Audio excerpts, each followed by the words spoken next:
Well, welcome everyone to the May the Zoo Be With You podcast. I cannot believe that this has turned into a real thing. I'm joined, of course, if you're listening just on audio, you can't see our lovely faces, but I'm joined by Mitch from Midtown Merchant and George Wendt from Compete Sports, whose name is going to be public now for everyone to know. George. Great.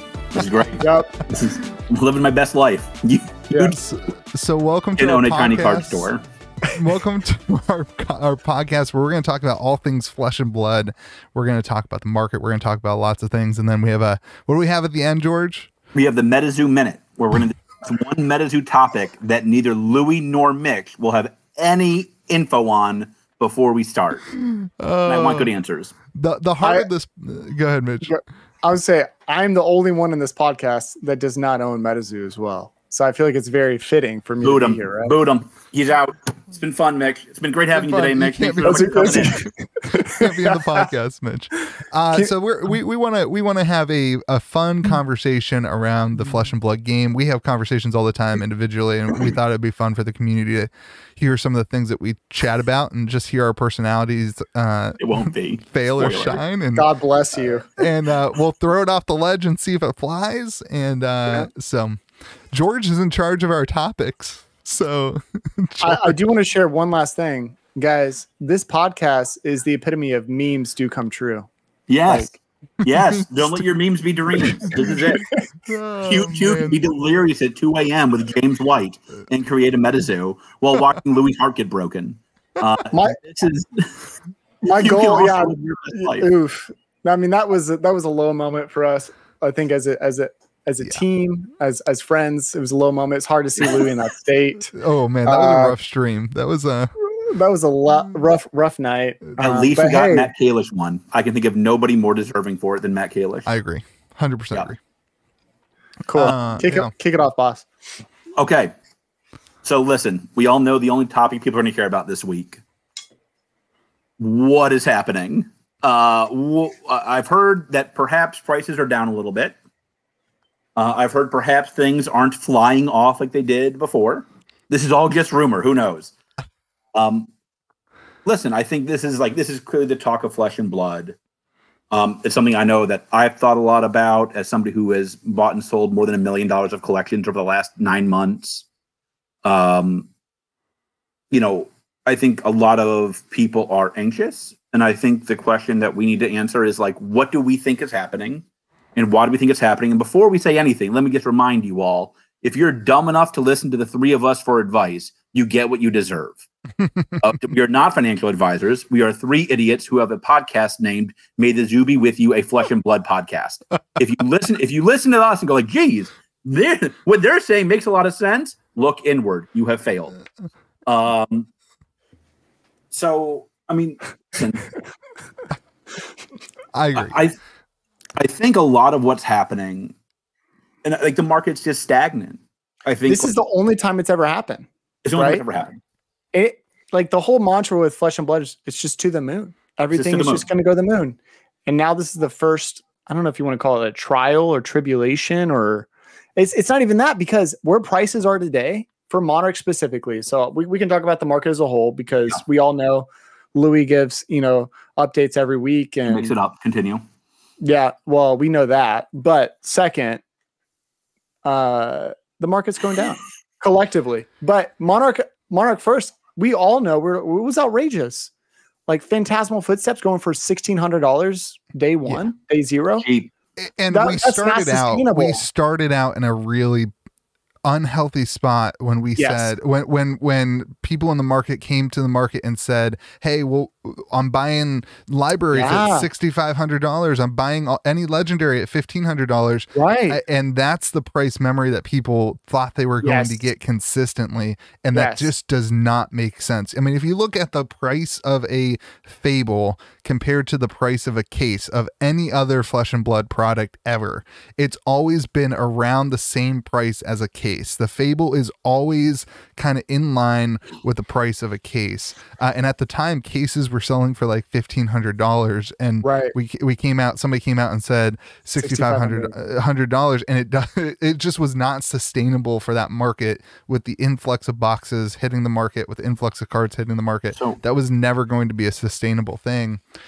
And then we also had the dip and the huge dip of a lot of other collectibles all at the same time. Yep. And on top of that, a perfect storm of like Monarch Unlimited now also coming into the fold, where players don't need the first edition cards to get the cards to play. So we have this abundance of cards on the market. It's kind of this perfect storm. And people, I mean, I think the comments I get on my channel all the time is, you're the only one you're the only one that's complaining about the market, which is such a wrong statement. Like, let me just like, that's not true. Complaining is not complaining is not up every day. Well, and would you say you're complaining though?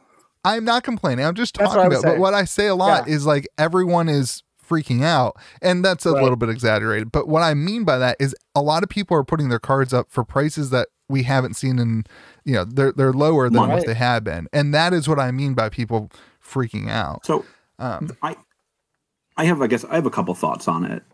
First, like, this is the first time we've ever gotten all of our boxes at once. And that's a big, there's two things I would say, I guess, about Monarch specifically, and I'll talk about the market broadly. And I talked to you both about this, as somebody who's been here since Welcome to Wraith Alpha. This is the first time a box has come out with value. Yes. It's not starting at map pricing. Right. You couldn't give away a legendary from Alpha if it wasn't a card you needed for your deck. I turned down buying hearts at $100. What was I going to do with them? Well, they were worthless. They weren't worth $100. It doesn't matter if there's one for 1,000 boxes. If I can't sell it, I don't want it. It's that simple. Right. So it's the first time a box came out and we were like, okay, this thing starts off with value. It's also the... Go ahead, George. Sorry. No, I think so it's now behaving like a CCG. Funny, right? Comes out on next week. I will tell you right now what will happen is there's going to be an incredible price hike going up to pre-release. Then it will come down as we can all put our boxes for sale on TCG Player or Channel Fireball, sponsor us Channel Fireball, or Channel Fireball's new marketplace, or Binder POS. We'll take anybody, I'll be honest. Secret Labs. Secret Labs, come on, Eric, we love you. I need a new chair really bad, actually. I really need to get rid of that racer chair. Look at that racer chair. What is this? That? Took us no time to get to begging. This is great. We fly for 6 minutes and we're begging for money. 7 minutes and 48 seconds. Episode 1, 0 viewers. Give me all your monies. Yeah. Give me free stuff. I mean, so this is the first set that came out with value. It's behaving like a CCG. And listen, it's the first time we got all of our boxes immediately. Right. It took more than 6 months to get my waves of Crucible. I think close to a year, to be honest. No, yeah, it took a long time. Well, not a year. It hasn't even been a year since Crew came out, George. That's true. I guess it was like 8 months, I think. It was a while. Yeah, it's a long time. It's also the first time we've had Unlimited just after, right? Yeah. I was talking with Cody yesterday. We played a game for our Team Covenant game last night, and then we hung out afterwards and talked. I had an epiphany. I had an epiphany. They already have a really cool podcast, so I mean, I don't know. Anyways, your epiphany? It's the epiphany. So I started Midtown Merchant. This is not a plug, but I started Midtown Merchant because alpha cards were like just kept going up. And I was like, people got to play this game, right? Unlimited did not exist, right? So only first edition product was ever around. We had no insight to what was going to happen with the market. It wasn't until the end of last year we're like, oh, there's this thing called Unlimited coming out where they're going to just print it indefinitely. So prior to that, it was only a collector's market and player's market simultaneously with the same cards. And now we have a split and we have to reconcile that. And the market's kind of resetting to that condition. Where prices are at today for Monarch First are where I expected them to be on open. So that's the funny thing. I also think, listen, I think people are way over exaggerating how bad this is. I'll be honest. Like, I'm trying not to say like, don't be whiners, but like, can y'all please stop whining? I mean, like, I don't want to be insensitive, because there are people that bought $1,600 worth of legend or $1,600 legendary, and now it's worth $400. So that's hard. And there's people who are leveraged for that but too. Like here's lots of leverage. Like here's my point about. I'm gonna get in that in a minute because that's stupid. People mess up. Like a heart sold yesterday for $27,000, and that heart was beat. That was a beat heart. That's not going to be a 9.5 heart. Mm-hmm. Sold for $27,000. Are you saying people only want 9.5s? Stupid that would have sounded to us a year ago that a beat to bits heart is $27,000. We would have been like, what? Like, who's dumb enough to pay this? Right. Oh, like, God, that's a really good deal. I'm surprised it didn't go over. Right. Like, that's amazing. Mm-hmm. It's incredible. So, I mean, like, I looked it up, and the last box of Welcome to Wraith I sold was actually to Louis' major competitor, and I charged him $6,500. And that was 4 months ago, 3 months ago. I don't know. I will plug Chris Sayers in the Fab Unseals group right now for you, so you don't have to wonder if you should do that right now. Sponsorship opportunity, Chris. Sponsorship opportunity, Chris. Not a competitor here. That's okay. Good. That's how you get the sponsors. Not a competitor. Good thing. I apologize. You're on top of this. Listen. I think people just need to chill. Like boxes of alpha are still in that $5,500 to $6,500 range. Like that would have seemed insane to me. Yeah, I took the game. I look at my magic, my wall of magic.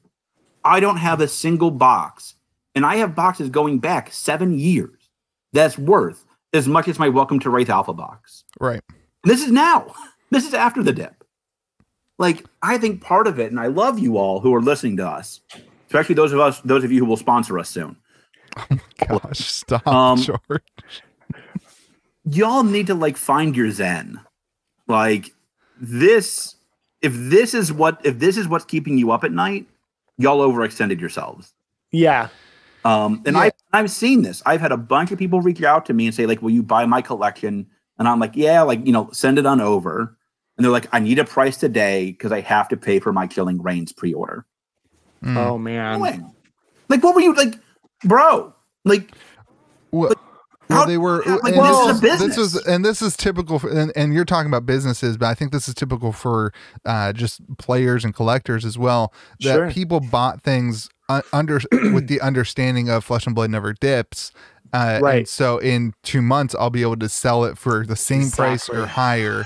And what they forgot in doing that is that any collectible asset is always high risk. In Flesh and Blood, I mean, it's high risk. It's calculated risk because we talk about this all the time, where you are betting on the game being successful in 5 years. If the game is successful in 5 years, all these prices are crazy low, whatever.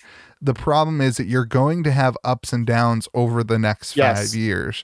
Even if the game, I mean, I personally think Monarch was a huge success, and that this is not tied to Monarch being a up or down or whatever, a good set or a bad set. I know we've had discussions about that, but the point being that like the game I think is still really healthy, but you're going to see swings as other market stuff, cryptocurrency, other things happen. And so if you were like, I was personally counting on being able to sell a Twitting Blade extended art for like 2,500 or $3,000 this month. I'm not going to be able to do it, but I had other things planned as like, okay, if that doesn't work out, I have other things planned for my life that I can move if I need to. Sure. So that is definitely the challenge for sure. I think the two things that I missed the most, you were right about this, Louis, and I don't like that.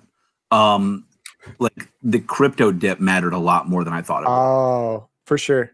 Like, I don't like, listen, I'm too old. I yell at the clouds. I don't understand what this Bitcoin is or this doggy coin or any El Salvador just adopted it as a currency. Yeah. I don't live in El Salvador. So like, I don't know what any of these words mean. I know it's cool. I know a lot of people who I like are super excited about it, and I'm happy for them. I hope it goes to the moon with Elon Musk to Mars, whatever y'all want. But like, listen, that really matters. Like I know of a lot of people who are saying, I want to buy more Fab, but I need to buy Ethereum while I still can. Yeah, I need to buy the dip. So that's the other thing is so many people are selling their fab to buy that dip. And the dip is way harder. The dip is way harder when you have one asset class. In Bitcoin, in Ethereum, you're talking about one singular coin that goes up or down. So if you could buy every Heart of Faendal at 50%, if you're saying the Flesh and Blood market's at 50% right now, which it's not, but if you could buy every Heart of Faendal at 50%, you would go and do that. And right now you can buy a ton of Ethereum, a ton of Bitcoin at 50% of what it was 2 weeks ago, 3 weeks ago. And that's where this comes in, because Flesh and Blood is a divided asset, the Flesh and Blood whole community or whole network. And then you've got individual cards that don't move into sync with everything else. Yeah. Right.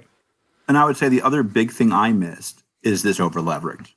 I think we talked about that a lot going into it. That doesn't happen a lot to me, thankfully. Mainly, thankfully, for my distributors, I guess. Honestly, I don't really care. But like, a lot of people bought more than they probably should have. Yeah. Right. They bought They bled on it. Yeah, I mean, and listen,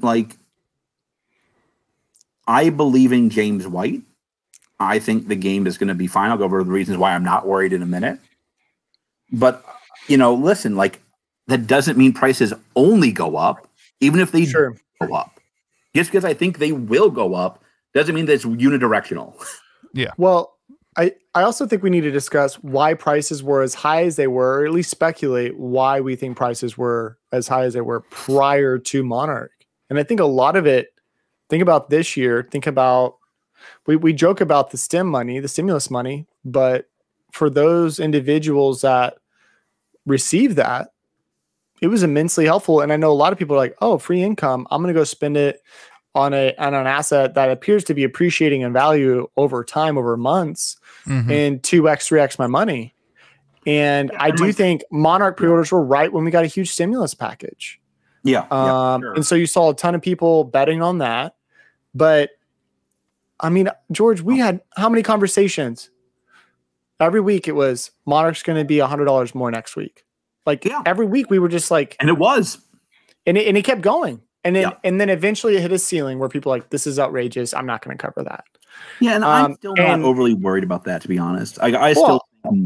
We'll still be right at the end of the year. Crew's going to go down and Monarch will go up, but yeah, you guys people do not listen to these jokers. Make sure that you are not taking their idiocracy. How much can I go buy a box of Crew right now for TCG player? $1,000. Crew's at $1,000 today. Yesterday, Crew was at $1,000. Oh yeah, because you just did your market update. Yeah, it's okay because I know off of TCG player on the open market, I can grab boxes under 1,000. Barely. Sure. Hey, look, there's people who say they'll buy every box under 1,000, so they're not lying. True. Not lying. There was also people who said that they would buy every Monarch box under 350, and here we are. Right. Well, everything fell from the sky at 350. Listen, I also think, how do I want to say this carefully? I think a lot of people are looking closely at Fab again. Oh yeah. Yeah, I think so too. I mean, I think it's stabilizing a lot too. And I think if you can fall, I said this to my If I Were Investing podcast 2 weeks ago, you have to really watch the crypto market, because once the crypto buying is up, once people scoured the crypto market and get what they need and get their positions in crypto, you're going to see them come back to Flesh and Blood. Yep. We are talking weeks now and not months. And then I think the other thing, that's the whales, right? I think we talk a lot about the whales. Those are the people who are buying crypto, or the wannabe whales like me, right? I don't buy crypto, but if I were a crypto buyer, that's what I would be doing. I'm a wannabe whale. George will say I'm a whale because I bought my eye, but you bought a whale, and it would have been a black label. If you hadn't sleeved it. If Mick had sleeved it, you'd have the only black label eye in America. But you know who really, I think, affects the market even more than the whales is the vast more amount of collectors that have even more than the whales do. And I think the key for the collectors, I think the collectors right now, I think the issue is not crypto. I think the issue is vacations and summer, and their mind and their attitude is not on. I know my conversations in my non-flesh and blood world are not thinking about, should I be buying another card right now? It's hey, how do I pay for my vacation this summer? How do I pay for my the yard needs work on it. Like your attitude is different in the spring and summer than it is in the fall and the winter. And so I think once we get through this, like paying off our vacations and blah, blah, blah, you're going to start seeing people come back into that face. My vacation got canceled. Oh, sorry, George. George, that face was, my kid makes that face when he gets really upset too, man. That's like on point. I'm like, my wife knows this. I'm like legitimately very upset about this. Like about the vacation. I need a vacation and like go on a different one. I love cruises. Look, man, sell some flesh and blood cards and go on vacation. That's what everybody else is doing. That's a good point, Louis. I didn't think of that. I should sell some flesh and blood cards for 35% less. That's galaxy brain right there. Yeah. This is why you shouldn't listen to us, by the way. Louis just gave you Louis just gave you awful advice. Do not sell right now when the market is at the spot. I was listening to a really good sports podcast last night, a sports card podcast. And this is the Rudy of sports card, but he's not as humorous. He's more serious, I guess. They're both great. I'm not saying anything bad about him. He's a hedge investor, you were saying. He's a hedge fund guy. So like this guy, he's a hedge fund. So like he's all money, all like he's all money, he's all charts, very calculated. He's all out. And like listen, like he went over these cards, and some of it's like ugly. You know, like a PSA 9 Jordan. Yeah, 9 Jordan. Like 120 to 120 something thousand to 20,000. Ooh. I mean, that's like the Charizard, right? Oh yeah, I mean, like that Charizard. The PSA 10 Charizard is cratered. I mean, like it's absolutely cratered. It's it's gone down 60-70% in some cases. Timeout. Did you guys see what? I shouldn't call him a fighter, but yeah, did you see his necklace? Dude, that was awesome. He should have had a heart. I was gonna edit. Somebody edited the heart onto there, and I was gonna edit George's face on there. And I was gonna edit George's face on there, but then I was just too lazy. You know what George needs to do? You just need to walk into whatever, because you're talking about going to multiple conferences this year. Yeah, you need to get a necklace that's like a gold chain that somehow you're able to attach like a PSA like 9 or a PSA 10. Mothman or something. Yes, the Mothman. The minute starts early. I love it. Where's my Louis gonna flex on us. Here we go, Louis. Go flex. There we go. Go flex. There we go, everyone. Look at that. 9.5 Mothman, baby. Like the card you have that I'm most jealous of by a mile. I want you to know that. What did you offer him for folded it, in half eye doesn't do it for me. He hasn't offered me anything for it yet. Well, all you have to do. What do you want?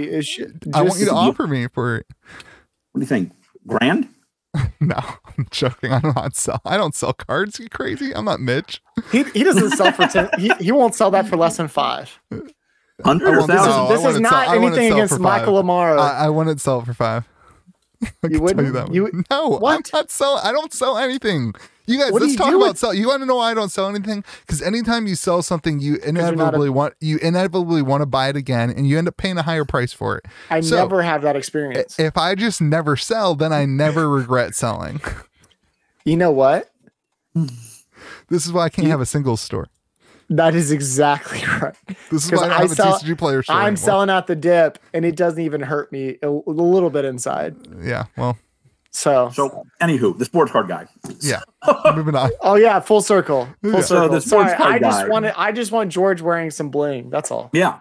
I'll believe me. MegaCon's coming up. Louis knows all about it. Me and George are going to MegaCon. Mitch is not going to be there, but we've got a whole there's probably 8 to 9 Kitchen Table TCG patrons and Discord people going to MegaCon. Cool that's awesome. That's in Orlando in August, everyone. If you want to go, come hang out with us. We'll have a good time. I'm jealous. Mitch won't be there, so you can't buy singles. You guys should do it in July. You know the best thing? You guys can buy singles whenever you want. You just can't see them before you buy. That's true. That's true. All right. Sports guy. Sports dude. So he was like, what is he looking at that makes him worried or not worried? Because listen, we've all probably lost 20 to 30% of our value of our collections over the last 2 months, I would say, somewhere in that ballpark. Yeah. Some of these people have lost 75, 85%. And let me on the market. Like, I probably have low 7 figures worth of flesh and blood, maybe mid 7 figures worth of flesh and blood at this point. That is like that changed after Louis and I, right? That's true. That's true. We're a horrible influence on you. You listen to the wrong people. Apparently. That's true. Now look at me. Thanks, you guys. So how's the stock market and the housing market doing? So, but like listen, that can be 2 or 3 sports cards. Like this is real money for sports cards. Sure. Yeah. And he's like, and here's why he's not worried and why I don't think we should be worried. He said, he has this app that you can track everything in. He's like, I have people subscribing every day to this app. Nobody's dropping. I'm adding a bunch of people. He's like, you go to the sports shows and they're packed. Yeah. People are still interacting with the hobby. It's just at a lower price point. Right. He goes, what would scare me is if people stopped interacting. Because that's what happened in the 90s with sports cards. Yeah. I'm walking away. I'm done interacting with them. I don't care about Mark McGuire anymore. Emmy Sosa is cool, but not that cool. Yeah. I'm walking away. Right. That's not happening. Well, we are seeing we are seeing evidence of the opposite of that happening in Flesh and Blood, where like the players market and the Facebook groups are going crazy. And I actually have statistics on the Facebook group. But the singles for playing bull cards, I mean, look at Command and Conquer, look at E-Strike. You can't keep them in stock. I put one on my website and it disappeared in like 3 hours. I didn't even announce anybody that I had it. It's just somebody was browsing the website and like it's crazy. Here's some data points for you guys. Somewhere between 2 and 3 weeks ago, the growth on our marketplace, it's just been growing like crazy. You're talking about the Facebook marketplace, right? The NA Facebook marketplace group? North America Facebook marketplace. All right, here's some data points for you. April 19th, up 202. April 26th, up 196. May 3rd, up 200. So when was release? When was release of Monarch? It was the first week, May 7th. First week of May, right? So keep that in mind, right? So April 26th, up 128. May 3rd, so now this is hype week, right? Up 258. May 10th, the numbers are up 258. June 5th, up 219. June 9th, up 228. The discussion places, the fan paces, all up a lot as well. So the growth of rate has increased by like 20%. You say we're up 1,200 people in the last month? I'm saying we are up. That'd be 1,200 people in the last 6 weeks. And I can see this. Like, listen, I talk to an average of about 5 stores a day. And like, I still only hear 2 complaints. I'm not getting enough product, and my distribution cost went up. Yeah. Nobody is telling me, George, I have 3,000 Monarch Unlimited boxes. Can you please help me move them? Welcome to Wraith. Can you please help me? And like, I'm not getting that call. I'm hearing like, listen, like, how many boxes did you get? Hey, what did you pay to your distributor this week? Guys, George, I'm not getting that call of like panic. Yeah. Unless you're Louis, and Louis put up stuff and within 3 hours nothing's sold, and he's like, guys, nothing's moving, the market's dead. And we're like, Louis, it's been 2 hours, my man. This is why I don't talk to Did you post on Facebook? Louis one of my 5 stores today. I do want to say that I don't think that's necessarily true with Monarch Unlimited. I do think fake news. The market is saturated with Monarch Unlimited right now. He's right. News. The market is saturated with Monarch. It's not moving nearly as fast as here's my point. This is my point about that. And I have been saying this from the get-go, and like, stores did not listen, and now they're paying the price for this. Sure. You have not invested in your community. If you have not worked to build a community around Flesh and Blood, you deserve to have a hard time to move boxes. Yeah, I mean, I haven't done that at all. Well, Louis, people, I can't help that. I can't help. You've never sold boxes, though. Yeah, I know. You're gouging. You're gouging. You're charging $80. PSA 10 Charizard off one box. You got to chill, brother. Stop it. So I actually heard somebody say this yesterday. The reason, so they asked me, does distribution charge a difference between first edition boxes and unlimited? And I said no. And they go, interesting. Well, it needs to change, but we'll talk about that because the margins are significantly different right now. Now, we know that there may or may not be a change in the future. I welcome it. We can get into that discussion at another time. That being said, yeah, it's not today's. Keep us on track. Right. But right now, you can sell first edition boxes significantly higher margins as a store. And he was like, I wonder if they did that intentionally to give you great margins on one set, knowing that you would make some money.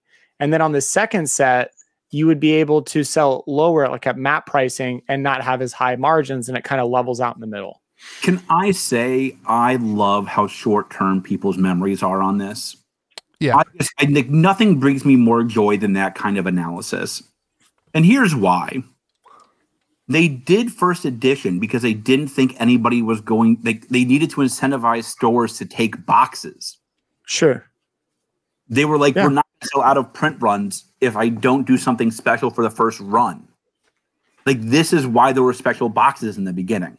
Mm-hmm. Right. They were worried that people weren't going to adopt the game as a store. Yeah. Right. Oh, like, oh my God, a box isn't $80 anymore. Now it's $300 $1,000. Right. New. That's like brand new. Yeah. Right. That's only the last two sets that's blown up. I mean, they did first edition because they needed idiots like me to take a bunch of boxes in the beginning, and it worked. Yeah. You know, and I think people here's my overall point about all this stuff. But why didn't they change pricing when they released Unlimited? So like Monarch Unlimited's coming out. They're like, hey, we're gonna change pricing because this is why. There's collector boxes and Magic. Why wouldn't you do it here for this as well? Here's why. I mean, I don't think they expected Monarch to be $400, $500. Oh, I totally get it.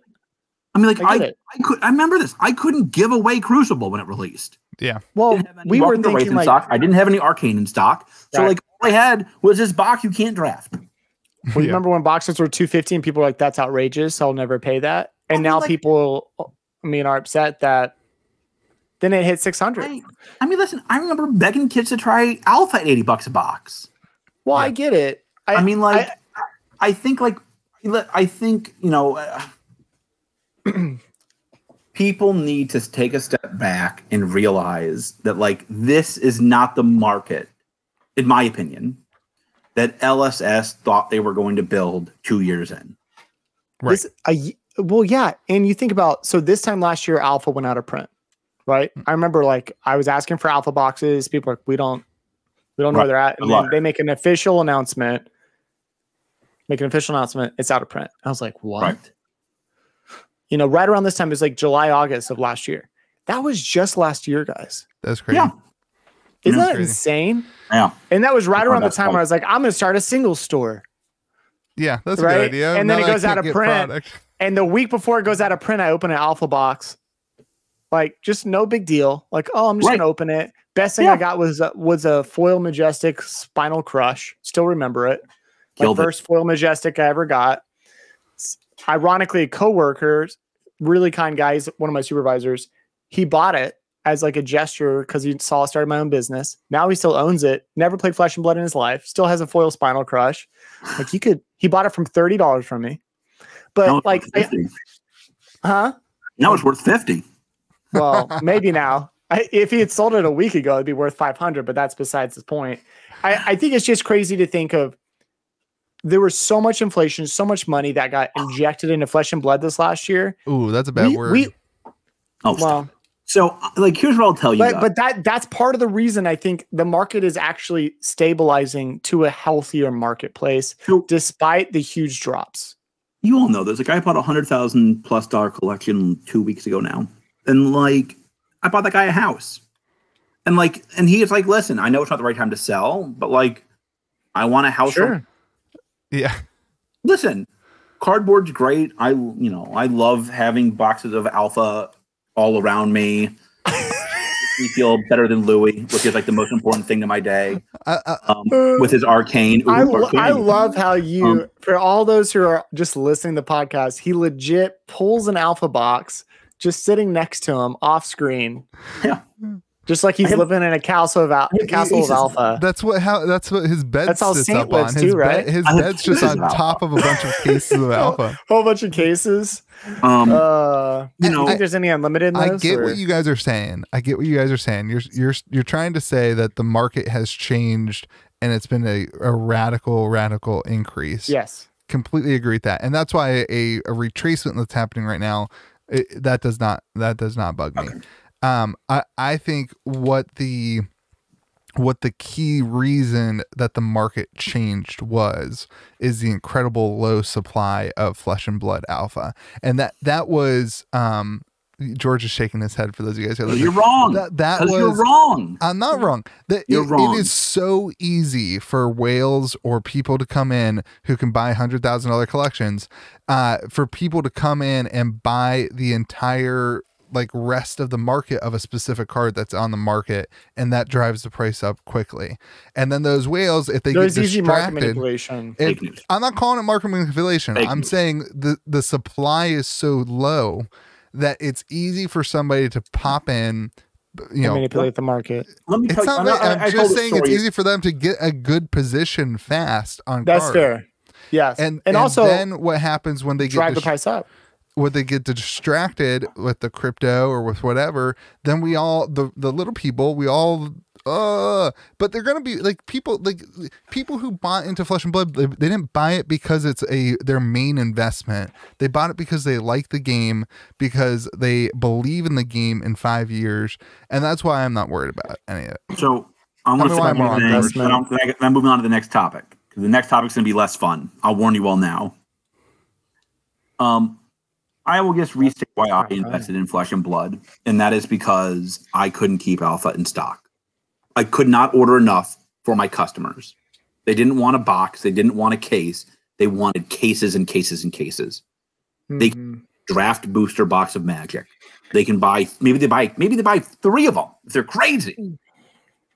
I got them cases of and they were like, I need more. I want more drafted. I want to play it. I want to build it. This is when everything was worthless. This was not an investment. Are you kidding me? What a stupid investment. Oh, a new card game came out. Let me dump my money into it? Come on. That's crazy talk. I mean, this was because I wanted the game. Yeah. Right. So why were you shaking your head when I was saying that? Why were you shaking your head when I was saying that? That's because you're crazy. You're nuts. You're talking about these whales buying out. No. But what happened is that people love the game. George, they wanted to buy it. Don't give me this nonsense. But you did not. You did not hear what I was saying. You were too busy shaking your head to hear what I was trying to say. That's not how you get sponsors, Louis. I'll teach you this. So we got to be the Kardashians, Louis. You just got to get it. You got to get it right. I love the whales. Me and the whales. But the whales don't exist without the players. I was not saying anything bad about the whales. That's not what I was saying. They all heard it. What I was saying is that when people with a lot of money come into the market, they can get what they want as a collector because they believe in the product. That is absolutely true. George, there are things on there and I would never in my right mind pay for that. Now, I'm now paying for stuff I never thought I'd pay for. Sure. And that George is like, oh yeah, I'll snag that heart real quick. That's fine. And I text Louis. I talked to Louis. I'm like, how much money do you think George spent this week on Flesh and Blood? It makes me anxious. I hope my wife does not listen to this podcast. That's the most important thing. If you're listening, honey, 0. I spent none of my money. Okay. But I think that's kind of where I'm sitting. I'm just it makes me anxious. But I would have never, I remember when, legendaries were popping up to 1,200, 1,500. I'm like, I'll never buy a legendary. Well, I've bought multiples now. Long story short, or long story long, I guess you could say, I invested in the product, or George is investing in the product because of the players, because I myself was playing. I saw the joy it brought me. Yep. And I'm going, this thing is going to take off like wildfire. I was talking to another player. Sells tomorrow, I will not care. Every whale sells tomorrow, I will not care. Exactly. The number one reason I bought my eye is because I said, this is the last shot. Like this is the Right. last chance that I will ever have to. I can't afford it, and I said this in my video. Like I overextended. I shouldn't have done it. I sold all of my Magic the Gathering reserve list cards in order to fund it. I don't sell Flesh and Blood, and the only reason I bought it, the only reason I bought it is because I knew that I wanted to collect it, and I knew that I wouldn't be able to collect it in the future, because the prices were going to go up, and that's where that's where I think people don't understand the attitude of a whale. They don't understand the attitude of the large players or the large investors in our community. The large investors in our community love the cards and love the game. Yes. They might not play the game, but they love the cards. They love the community. They love the way that the game interacts, and they believe in the game. And that's why they are because they want the cards. Yeah. You know what I mean? Yeah. So. Okay. All right. Don't shake your head at me ever. I'm going to bring the uncomfortable topic. Go ahead. Real quick. So mentioned I played the game yesterday. Crazy thing. So I'm slightly concerned. I have loads of WTR that I'm going to have to sell somehow. I can't sell sealed product, as you all may or may not know, as a single store because I don't have an official brick and mortar. So I'm like, what am I going to do with all this WTR? He says, do not worry. He goes, I played sealed this last weekend, and we did sealed against different sets. So WTR against Monarch. That is fun. We're doing that this week. He said he got obliterated by WTR. And he was playing in Monarch. He played 3 games and lost all 3 of them. That's a fun idea. It's a fun idea. B, he said the player was really good. And the guy completely smoked me. We were playing a chain mirror match, and he smoked me. And he's like, no, I got obliterated by this guy. He was really good. But he goes, don't count out WTR. He goes, there are so many good cards, commons to legendaries to, Fable. We don't have to get into that. But there's so many good cards in WTR that are still going to be needed, that are still going to need players. We all know Arcane's kind of this weird outlier, but all 3 of us hate Arcane. I don't hate it. We all like the skull cap, right? But the rest, and I'm a metrics guy. Midtown Merchant, come on. But that being said, I think it just gave me faith that I was worried after Monarch. Like I had no desire to go open a WTR. And he's like, you do it, man. He's like, yes, there are chase cards, but there are actually desirable cards in there. Well, it's like, it's not just about opening. Well, it's about playing it. And he's like, it's still a great set to play. There are still so many great interactions with them. There are more simple interactions, but there's still great value cards in there, and players need them. And he gave me like faith that like, yes, I need to invest in this set. I need to invest my time in opening this product. And Louis, I might start doing box breaks. I'm just saying. Ooh. But they're not going to be by class. They're not going to be by class. They're going to be by rarity, because I think that's how it should be done. Ugh, that's boring. True. That's not for the players. That's for the investors and collectors. Then that's not true. You're for the players, man. What are you doing? Yeah, but as a player, I could pick, let's say, Brute, and you open like 2 Brute Majestics. Well, maybe not even that. Maybe you open 0 Brute Majestics, which has happened to me. I've chose Brute, paid into a case break of a class, and all I got were commons and rares. It's not our fault James White hates you. Bingo. Well, that's very clear. That's not the case. Based on my any conversation with George goes. It's not your fault. It's not my fault. James White hates you. That's true. It does actually feel really bad. It does feel really bad, Louis. George, I don't know how you can deal with that. Podcast. Next, go to the topic nobody wants to discuss. All right. Here's my question for you guys. When are we going to stop giving LSS a pass? Oh yeah. Quality control issues. I haven't. I emailed him yesterday.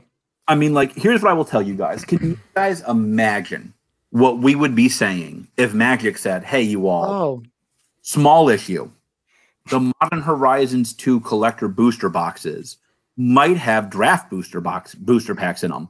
But if you slightly damage your box, you can tell. Right. It actually would be the inverse, right? You bought a set booster box or a draft booster box, and there's a collector box in there, but really it's not a collector box. It's just a draft or set booster. I mean this. It's the inverse. Being a fanboy for LSS, I'm not sure that's fair, frankly. I think I like some of what they're doing, and I've defended a lot of what they're doing. Yeah. They have to get some quality. Yeah. This is what I do. This is what I did for a living for years. I was a business consultant for 15 years. You think they'll sponsor our channel so you can QC some things? Love it. That's fine. Gamesway can sponsor us. Plug. library. So like we'll have to make the Flesh and Blood podcast bit a little bit bigger in the logo. No, that might be the compromise we're willing to make. It would be really weird though if we said "May the blood be with you." That gets a little weird. No. It's "May the Zoo be with you," a Flesh and Blood podcast. That's the name of the podcast. If they want to sponsor it, they can sponsor it. They don't get to change the name. LSS podcast. Do you guys ever watch Rick Glassman? By the way, no. He does a YouTube podcast, or it's like kind of like this, but he does sponsorships in the middle. I'm gonna send you guys a video of this. Now Shout out to Rick Glassman. He's also a huge Magic the Gathering vintage collector. Convert him, get him a sponsor. Yeah, I've tried. I've been like, but LSS that being quality said, control. I'm gonna reel us in a little bit for the poor viewers that are still listening. Stop it. They love that's it. That's what they're coming in for. They're coming for the zoo. Here's my thoughts on this. If you're gonna tell me that first edition is for collectors, no one's you talking asked about Mark us the Glassman. question. Yeah, you asked us the question. He just wants an opportunity to tell us the answer. No, go ahead. You tell me the answer, and I'll tell you the right. You guys can tell me the wrong answers, and I'll tell you the right answers. That's exactly the way it should be. Thank you, George. You're welcome. Go ahead, Louis. I have been wrong. Let us finish. Come on. I have been very vocal against LSS whenever I see things on LSS. And I would say I am also I would be a self-imposed LSS fanboy. I love Flesh and Blood so much that I am willing to speak the truths when I see them screw up because I want to see the game like a good friend. I feel like I am a part of the community, a small part of the community that I would be doing myself a disservice. I would be doing the two of you a disservice, and I would be doing anybody who watches my channel a disservice if I didn't speak truth when I saw it or when I felt that it was true. So you've been fair. Like I think you've been honest. It started fair. with me. You haven't picked on them, right? You haven't said, "Oh, geez, how come how come I got a barcode card every 10,000 boxes?" Nobody cares. Like sure. you on that. Yeah. Like, I love it. I buy the barcode cards for $200. Right. I mean, you said like the Blitz decks make no sense in their current configuration. Exactly. Right. Like you were obviously right. I mean, you have been, I think, very fair towards LSS. And that doesn't mean saying they do no wrong. They didn't walk on water. Yeah. Like I don't think we're saying they're Jesus by any means. Here's my biggest current thing that I think it's the communication issue. I understand that Carta Monday is going to mess up. Great. And let me back up and say they did a good job of communicating this time around, but we'll get there. I understand that Carta Monday is going to mess up, but I want to know that Carta Monday messed up, and I want to know what I should expect prior to opening boxes and whatever. And I have to say, like things like the skirmish events where people didn't get their product for this, like George, you didn't get your product for the skirmish events. And then there's other stores who got their product hand delivered by LSS or FedEx overnight by LSS. That's great. Right. Good job, LSS. That's amazing. That's awesome. But why are we in that world? And why does one store get their product overnighted because they asked for it and they had to go reach out and do whatever. Meanwhile, the other store didn't know that their product wasn't going to be there and waited and didn't get their product. And that's the type of stuff that, like, for me, they are a global company. There's going to be global pains, whatever, but that's the feel bads for me, for those fans who didn't get to do their skirmish events because the prize support didn't show up and that kind of stuff. Well, they'll still do them. They'll still do them, right? George, you're still going to do your skirmish. Yeah, of course. I mean, like, so let me be clear here. Like, but even weirder, they overnighted it to me, but by the time told me they had overnighted it, I'd already canceled. Exactly. I actually had the exact same thing happen to me, where the local store near me is doing a skirmish event on a Monday night. Not the best time. We can talk about that and why he chose to do that on another time. But he was like, yeah, we're going to have to cancel. Next day, he reaches out, hey, LSS is actually overnighting. It's back on. So he communicated preemptively. The store did, like you should, right? Because people were traveling hours to come to his store. Hey, guys, I'm going to have to cancel, reset, never mind, we're doing it. I think that the biggest thing that I am seeing, and I think it's evident from my perspective. Yeah. I work for a small organization of, I think we have 40 to 50 individuals in the company. Now, Louis, today's your last day? You were working for an organization that's probably around the same size, if not smaller. 13. Okay, my point. Now you're going to a smaller organization size. Yeah, you do have probably a larger team of people on your Discord, but we don't need to blow up your head there on that one. I think I know I don't have a team. Well, I do, Nathan, but he's part-time. That being said, what's your point here, Mitch? You're talking about the size of LSS. I'm sorry, guys. I went on like 12 tangents. Sorry. You're talking about the size of LSS. I was trying to be sassy, and it just went too hard, and I apologize to all of those. Do we know the size of the LSS team? I'm going to assume it's under 50. Here's the issue. You took a game that went from having issues selling first edition product less than a year ago, right? How long did it take to sell the crew? That product was in stock for months, almost an entire quarter. Q3 to Q4, that product was in stock. Now you have a product that sells out before even release date. Yeah. Right? And you're very well aware of that. How do you manage growth rapidly, handle increased communication? I think Rudy said that there were exponentially more stores in just the United States who picked up the product.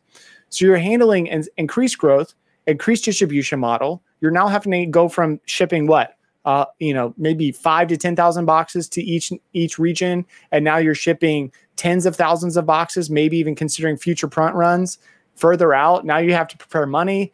Your entire business model hasn't changed. It just has to scale up. So they're having to address all these new issues simultaneously. They have to deal with print run issues, or they have to deal with these other things. Then you have life. I mean, we know that Alan just had a kid. I think James White joined on Monarch release day. He had just moved. Like, you get that. But I guess all I'm saying is... I know you somehow managed to do it, but I think you should have taken a break and had some more balance there, but we don't have to talk about your life choices. I wouldn't have released... Anyway, yeah.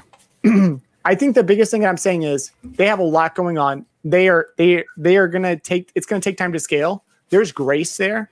They still need to address these problems full on. And Louis, to your point, just like a good friend, if I saw you were making decisions, even if they're not making bad decisions, they're just not making good ones. It's neutral right now, and it's infecting them negatively because they're not making clear communication channels, or they're not being open as they potentially could be. And it's hard being a global organization and having to represent a market that, what'd you say the market cap was? It's insane. I remember, but it's high.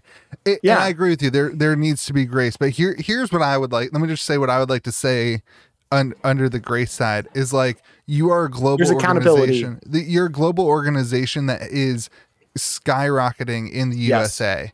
And there's no USA liaison of communication. 100%. And in order for stores and for people to communicate about a skirmish event that never got their stuff, they have to wait till whatever hour it is, New Zealand time, to get in touch with Alan, who has 400 emails and in a mess. And like to have a USA liaison, I think would be huge. I think that would be massive. I think that's a $50,000. That's a $50,000 purchase a year. To have that does a ton. George is like, I won't accept anything under 8 figures, but it's fine. That does a lot. I mean, that's a valid point. I mean, I live in Tulsa, Oklahoma, middle of the United States. I'm just saying, but I'm kidding. I have a great job now. We know that your communication is so spot on with your discount. This is a vulnerable moment for me. My largest thing I'm working on right now is my communication at work, because I can talk all day, but I'm not a clear communicator, as you guys are clearly seeing in this podcast. Yeah. So your poor wife. Oh, God bless her. All right, George, tell us why we're wrong and what you want us to say. No, I think you're both right. I will say, like, this is their last pass with me. Right. You're talking about Monarch boxes. I cannot tell people in good conscience, this box is meant for collectors. What we were told. And then they pull out libraries that are so far off center, you're debating if it's off center or missed. Yes. Yeah, the print quality was so bad. For my pre-release, this is the first introduction these people have to this game and to this box. Right. It had miscut commons in 2 of my boxes. And I don't mean like a miscut common card. I mean, every freaking card was missed. Right. Does this happen with any other game right now that comes from Cardamundi? Absolutely not. Okay. Absolutely not. Okay. Now, here's the rumor I've heard, and I won't say who this rumor came from. I don't want to get he or she fired. I have heard that that they basically told Carta Monday, I don't care about cost. I care about speed. You got to get me boxes, baby. I need the boxes. Well, and again, like I'm sympathetic to that. I really am. Like, listen, without boxes, I can, right? It is that simple. But like at some point, when are you going to Carta Monday with a stick and hitting them in the nose and saying like, listen, like I had a customer who got the last couple drops of red ink on their cards. So all their cards are like barely have a red line for the red pick. Interesting. Yeah. You've got to, I mean, like at some point you've got to say, come on, you guys. Like, or you just don't do that again and you increase the release dates. Like they would have delayed Monarch. I said this for months now. If you can't produce the product in a fashion, you should have delayed it. And that's especially true now that we know that Monarch Unlimited is super delayed. Yeah. I got a quarter of what I ordered for Monarch Unlimited. Right. We know that's coming in waves. I mean, like, they're not coming in. They're like, let me be clear here. Like, that is a butchering of the term waves. Never got 25% of my allocation in the first wave. That's not a wave. Not with Pokemon? Huh? That doesn't happen with Pokemon where you get 25% of what you requested? No. Well, George, some of us are not the same size as you. That's pretty normal for Pokemon. It's actually normal to get 10%. Get better. I don't know what to tell you. Get better. Then a year later, they say, here's your other 90%. Thanks for paying. You know, get better. I can't help that distributors hate you and James White hates Louie. I'm universally loved person. They only hate me because I'm not buying stuff left and right. So I think what I hear you saying, George, is like first edition. Why did we have the quality control issues on first edition? They had hypothetically, it was in production for tons of time. They had the time to put it through the production. I don't think they had tons of time. Why did they not? They've been designing the set for 7 years. I agree with that. And that's also my point is this. Welcome to Wraith Unlimited. The first wave. Yep. Collated terribly. Second wave, I'm sorry, was collated terribly. Arcane. It wasn't that bad, was it? Oh, yeah. That was the one where it was anytime you got a E-strike, you got the heart. Bingo. Oh. Collated terribly. I do remember that. Not Louie. I appreciate that, bud. So, like, it was not collated well. Now we have Monarch, which I know there's some collation issues. Now we have Monarch Unlimited, which seems to have significant collation issues. Oh, yeah. That one's weird. What are you going to say? You guys need to improve this. And I'll tell you this. Right. For all you customers, it's up to you. If you guys tell us. Yeah, we're the voices. Until they fix this, we're going to go beat down some doors until they fix this. But if you tell me no matter what happens, I'm buying boxes, no matter what, I'm selling boxes. Yeah. Right. That's what I tell people. This is what I tell people about Magic. They're like, when will they stop raising the price? And like, when y'all stop buying, right? You say that's enough. Yeah, you guys are setting the market. I'm about to charge $35 for a pack of Magic. That's insane. Don't buy. Yeah. I'm going to sell collector boxes. Yeah, I'm going to sell out. So don't complain. By the way, George, I've never opened any Magic the Gathering. Can I buy a couple MH2 collector boxes from you? No, set boosters only. Sold out. Oh, collector boxes are gold. Sold out. That's like saying, can I get a gold bar from you? I think the collector side of that, I completely agree. And I don't particularly care about the unlimited quality. That's not something that I particularly care about. The collation issues, selfishly, I care about because I'm doing box breaks and case breaks, but that should not be the standard. What I do care about, and I haven't had enough experience, is how does the collation issues affect a draft experience? And I am not the expert on draft experience. So that's very valid.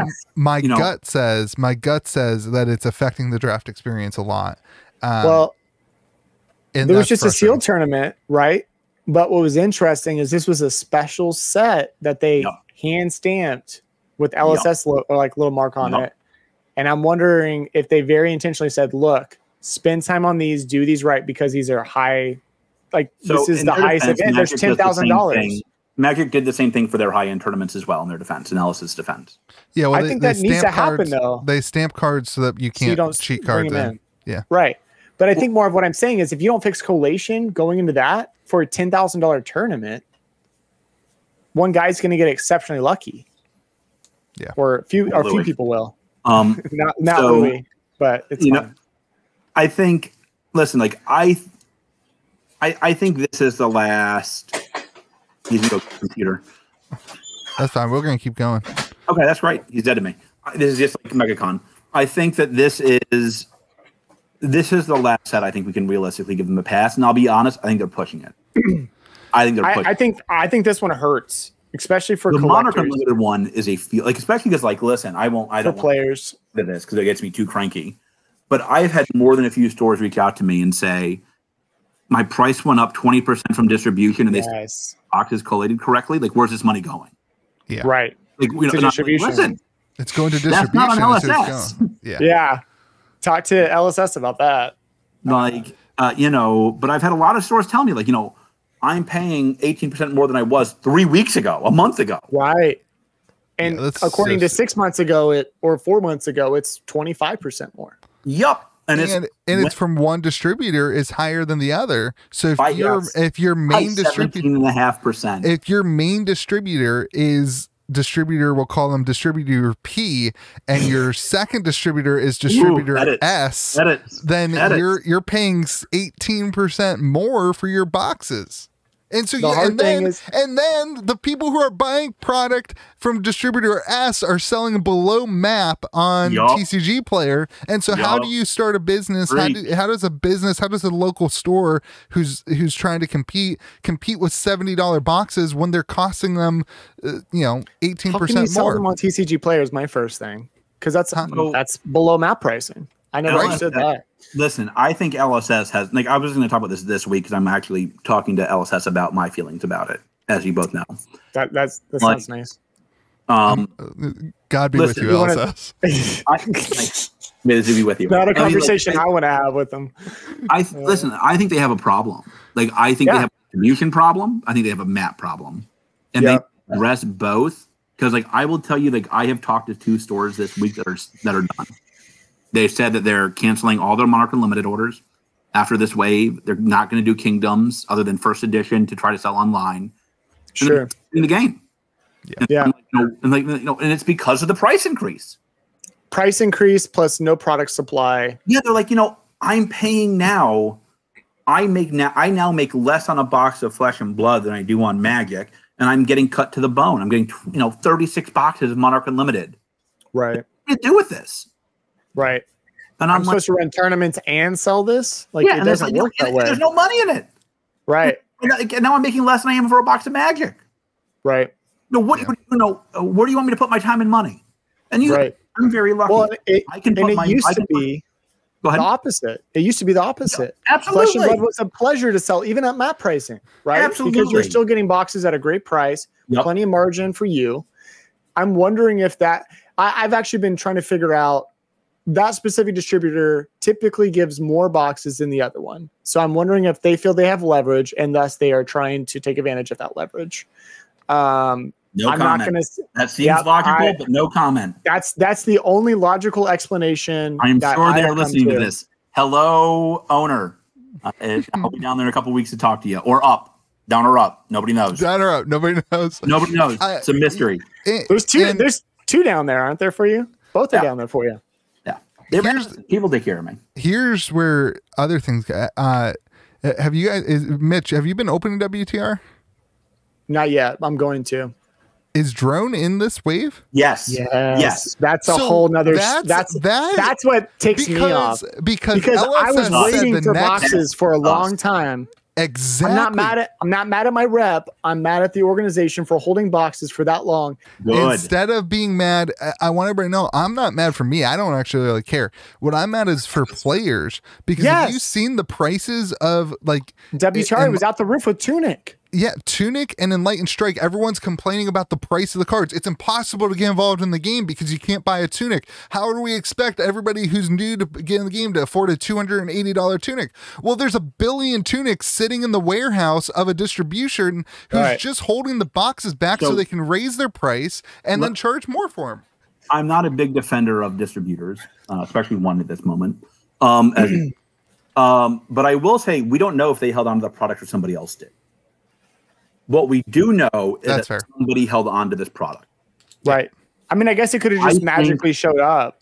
Yeah, so, like we need to know, and like we'll know next week when I get my boxes from the other distributor if it has drones or not. Because if because it does come with the other ones. We know if it doesn't have drones, we know who held it. Yeah. And are you saying that it could have been a specific organization that's not distribution that held it? I'm saying that perhaps it wasn't shipped correctly. Well, it's fine. I mean, it's up to. Here's Was the this thing. a canal issue? They prioritize Monarch. It's up to LSS to get product to us whenever they think they want to. One of the big questions. One of the big questions. I know you're shaking your head right now. I don't know why you're shaking your head at me again, but one of the big questions just ignore me. It's the best. It's best for both of us. I have for LSS for James White is like, hey, how do you guys monitor the market cards? Like, where do you start monitoring where you're like, hey, we need more WTR. Hey, we need more. And they just watch your video. Fiber. Is he a Patreon member? He is not a patron member. Yes. Sure. Yeah. You gotta send him an invite. You gotta make the personal. Anyway, you should just create one Patreon is slotness for James White. Yeah. How do you support this? Like, how do you look at the prices? And so it will be that they already had stuff printed and they had held product back and now they've sent it out. Whatever. Yeah. That does not seem smart. Well, smart or the logic behind where they want cards to be at. We did especially unlimited. Especially unlimited. We never saw a $280 tunic. Like that never popped up. Tunic was always flirting with $200. That was always an acceptable price. Right. It came. I mean, I still think that's too high personally, but I get it. Too. I absolutely do. Yeah, I want unlimited cards my whole business model is sell first edition at first edition prices, make unlimited, like undercut the market and get players the cards. Like I want unlimited tunics to be $30. I'll be honest. I mean, you can get that in Crucible. You're not going to get that in Rainbow Foil version.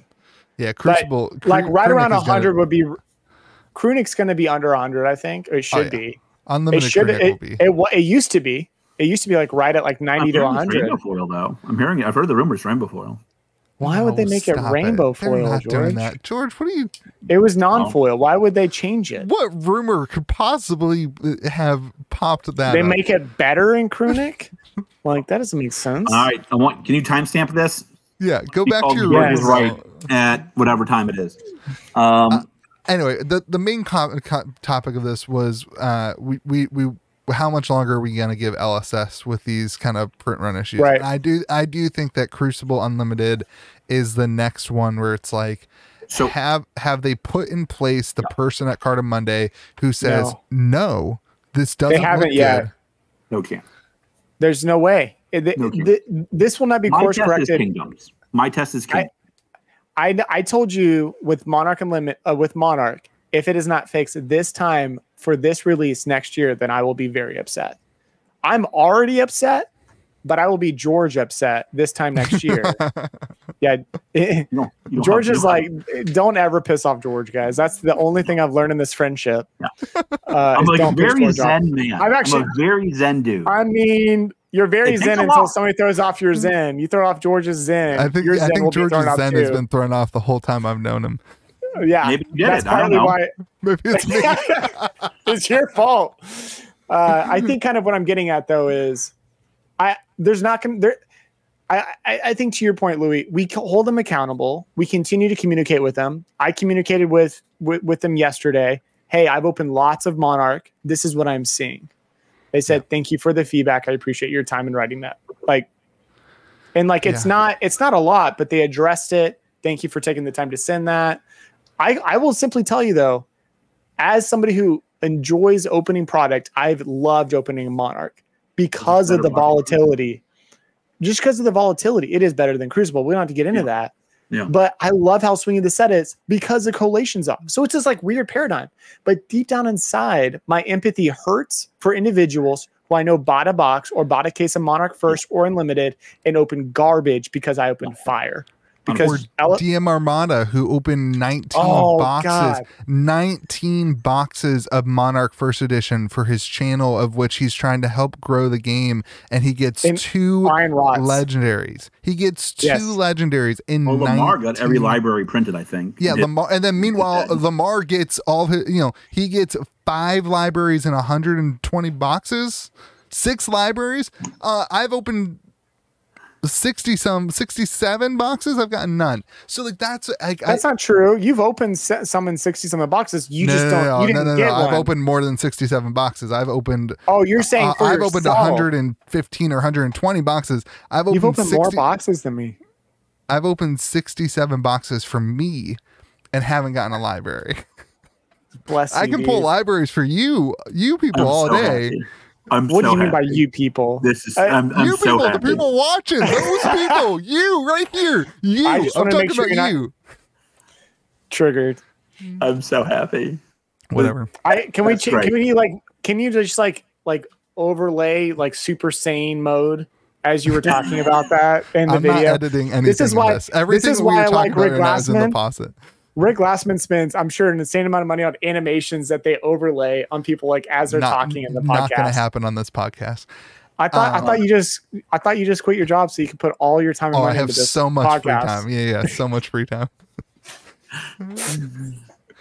All right. I should say started a new organization. This is going to be highly sponsored, great content. Look, man, you guys sponsors. No one's sponsoring this crap so far. What? You guys pumping Monarch over Crew. They're like, no way. That's how you don't get sponsors.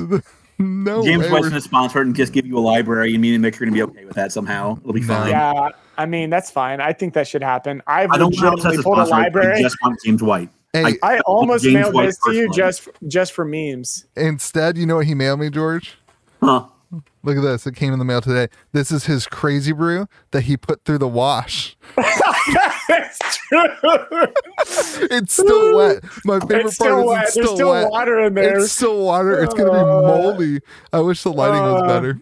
I double think because I sent that with you. You got with some all my foil Sonata sonatas. Arconics. I still need to refund you for that. I don't want your money. Sonata Arconics number 30, I think. 37. Yeah. Oh no. My distributor's calling me right now. Should I pick it up? No, you should. Who is not. it? Which one? The good one or the bad one? The good one. Oh, all right. Yeah. They're great. Let's continue with our podcast here. You want to do the MetaZoo Minute? Let's do our He's MetaZoo probably going Minute. to tell me he has loads of WTR and ARC for me, and I'm going to be like, oh, God. I did not take it from one distributor. I told him. Well, I understand, but I want to take it from this one. I want to maintain relationships. Of course. You have a good one and a bad one. That's a problem for LSS. That's a big problem. Yeah. That's the other thing, too, is if you're playing favorites. But I'd rather have that than a Monopoly, like in, no offense, Canada. I agree, but like we're not in Canada. We're in the land of freedom and double cheeseburgers. And Canada got all the libraries. We have 85,000 distributors. Like, add one. Yeah, like Golden. Competition. Like, get Golden. I want to get my zoo and my flesh and blood at the same time. That's what everybody wants. I want everybody to know. I'll say this. I'm going to give Golden credit here. And I mean this. They've done a good job with me. I've actually been pretty impressed with Golden. Yeah. Well, George, can I ask you how many boxes you asked for? Of what? Of MetaZoo. Oh, I asked for 2,500. Okay. Why do you think they're like that? They want to treat you? Yeah.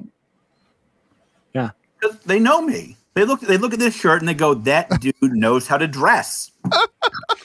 Mostly joke, Louie. I must have missed it. They're this like, is the best looking individual we have. Quickly divulging into the worst podcast that's ever been produced. That's where we started. Okay, we somehow have gone downhill from that. I'll be honest. Louis, did you see how we ended our 24-hour stream? No, I don't remember any of that. You weren't there. I remember that you weren't there and that George and I were still there. That's what I remember. And the best part, I actually thought you clipped out the bad part when we all started declining rapidly. But no, we streamed for so long, YouTube did not capture it. Yeah, it didn't even record and it just cuts off, which is great because I was like, oh, thank God. Because we all looked miserable at the end of that stream. That was rough. And then I hear you saying that you're wanting to do a 24-hour stream for Kingdoms? Yeah, we're doing 24-hour Kingdoms live stream. 24 hours. We're doing it. I'm in. I don't care who's. You're staying awake for 24 hours and ripping packs for 24 hours. Yeah, we're ripping packs for 24 hours. I won't rip packs, but I'll join you. Yeah, we're doing a 24-hour live stream. We're gonna do. It's gonna be pay-per-view. Instead of donating per legendary, you're gonna donate directly because handling all that money was a disaster, and I never want to do it again. It's gonna be a pay-per-view stream.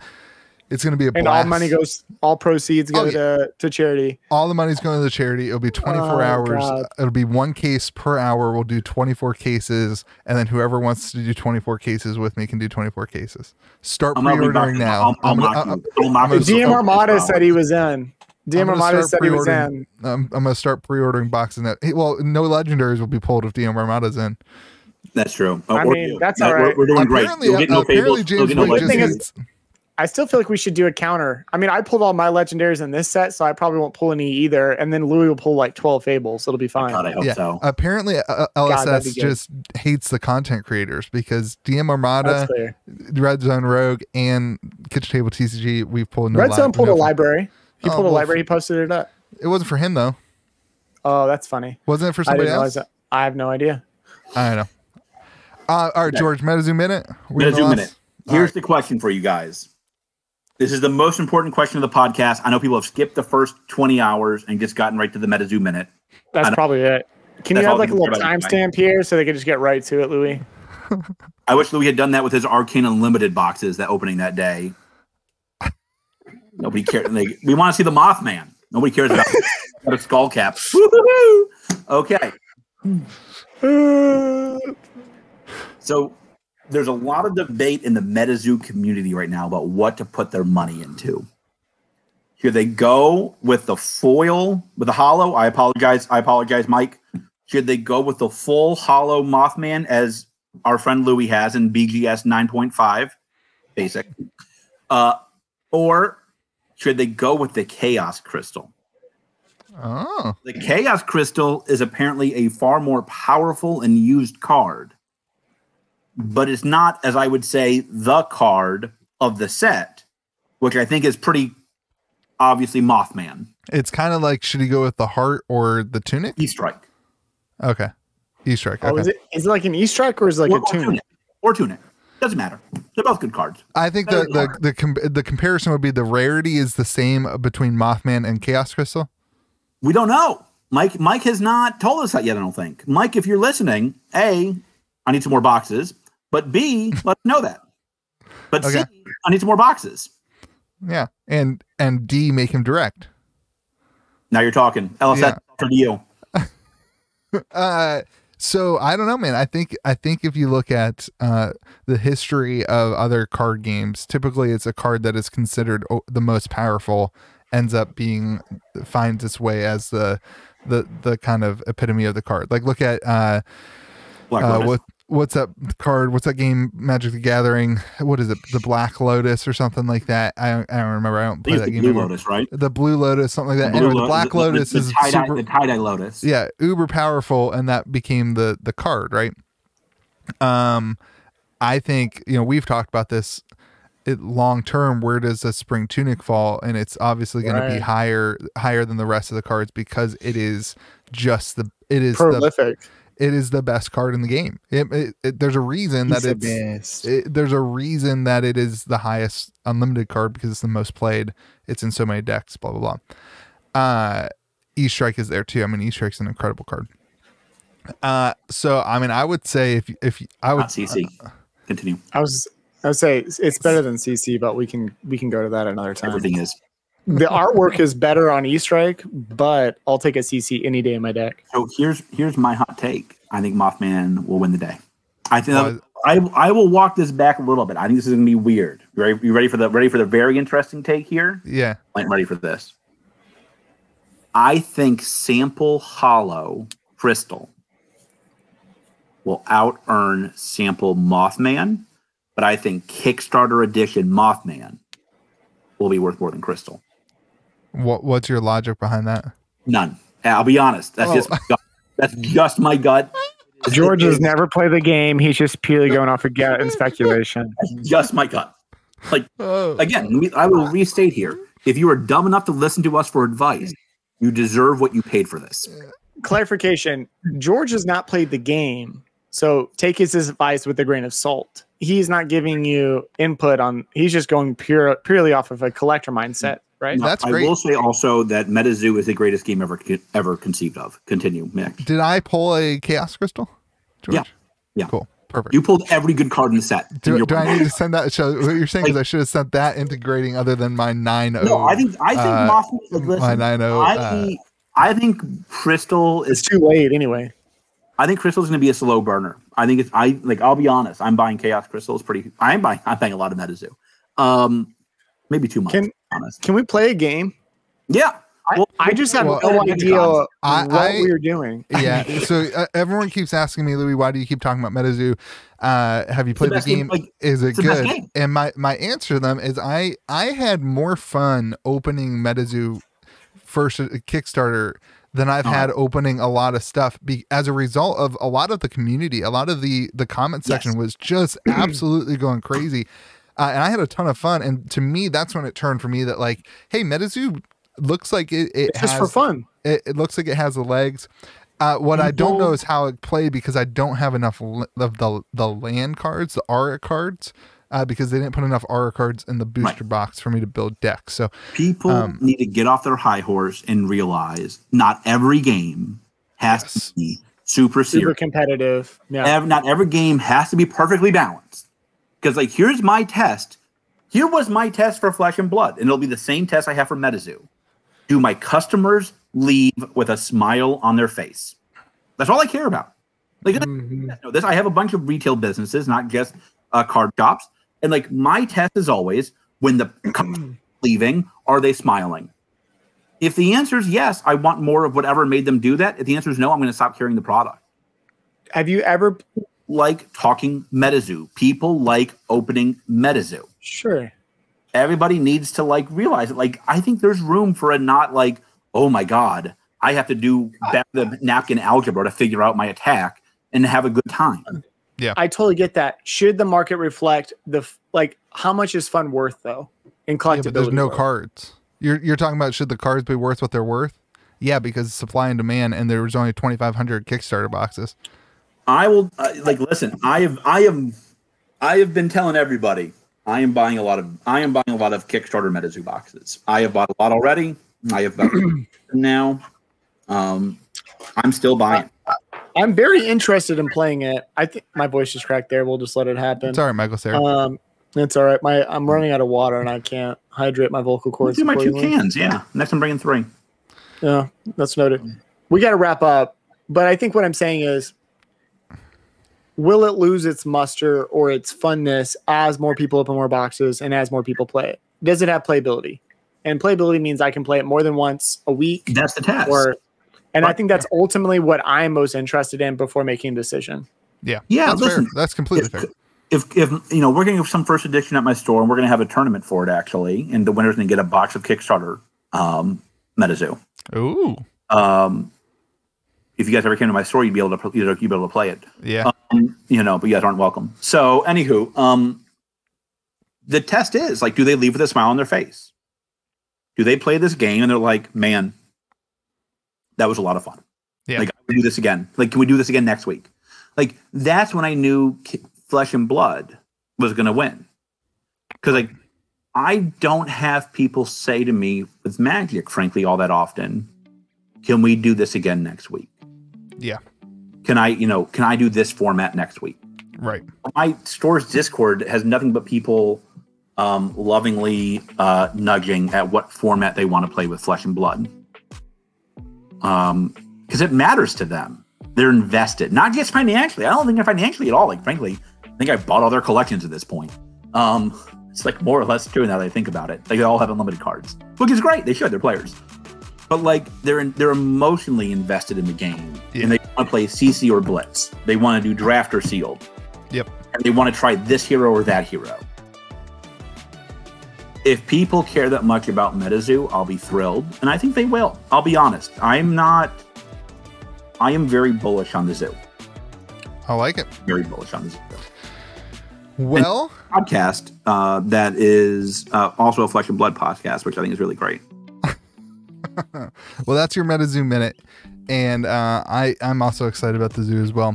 Hey, everyone, thank you so much for watching or listening to the podcast. Mitch, why don't you show off our merch that we've got available? Mitch, are you there? Can you still hear us? We got May the Zoo Be With You merch and playmats, and they're Flesh and Blood playmats. I think eventually we'll have a MetaZoo playmat in it as well. That's awesome. George is so blood designed. Huh? Can we do like a Flesh and Blood designed? We are the Kitchen Table TCG. The next Kitchen Table TCG playmat is going to have a MetaZoo alternate art version for sure. That's going to be done by a MetaZoo artist. George is like a child at Christmas. No, I'm so excited he looks about so it. Excited. I'm so excited. Look, man, I just get excited. He's gonna cry. I'm so excited. I just get excited about whatever the community is excited about, and I think it's fun. I think the joking around is seriously actually like, hey, this is fun. It is a lot of fun to watch, and so it'd be cool. And so thanks everybody for watching. If you were watching here, you can also listen to us on Spotify and all the places. We're gonna get the website up whenever Mitch gets, does his side of this George, job. give me some credentials. It'll take me 5 minutes. I sent you the email. I need your login. Thank you guys. I don't know that. Just say you lost my password. Hey, we're ending this. Everybody say thank you for watching. May the zoo be with you. May the zoo be the with zoo you. be with you. And also with you.